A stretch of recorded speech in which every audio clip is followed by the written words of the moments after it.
Considerate che hanno parificato un bilancio da 13 miliardi 799 milioni, quindi una mole impressionante di dati e direi che siamo molto soddisfatti. La Corte dei Conti ha parificato il conto del bilancio della Regione Veneto. Zaia, che intervenendo nel corso del giudizio di parificazione in prefettura a Venezia, ha parlato di una Corte dei Conti virtuosa che esprime un giudizio su una regione virtuosa e soddisfatto. È una parificazione, ha commentato, che arriva su di una mole impressionante di dati con solo poche eccezioni. I dubbi non ce ne sono sul bilancio, la Corte lo ha espresso parificando. Se avessero avuto il minimo dubbio non si parifica un bilancio.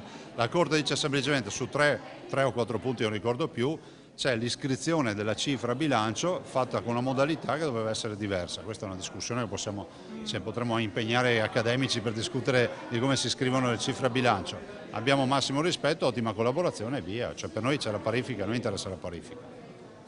Ma non passi l'idea che la parifica con i 3 punti non sia la parifica, perché non è così. Zaia racconta di una corsa ad ostacoli che ha portato la Regione a chiudere l'anno finanziario con un bilancio di 13 miliardi e 799 milioni di euro. Magari siamo un po' discoli nelle tempistiche, ha detto, ma arriviamo con le carte a posto. Il rapporto con la Corte dei Conti è una cosa seria, ha concluso il Presidente della Regione, e va rafforzato. Ho sollevato la necessità di avere la Corte dei Conti sempre al nostro fianco anche con questa attività di consulenza, anche se non è proprio codificata dalla legge. C'è già una prima partita che è quella del referendum che dobbiamo fare e noi abbiamo tentato in tutte le maniere di chiedere l'election day al governo, ma il governo ce l'ha rifiutata, per cui oggi i veneti spenderanno 14 milioni di euro per colpa del governo. È bene che la Corte dei Conti lo sappia.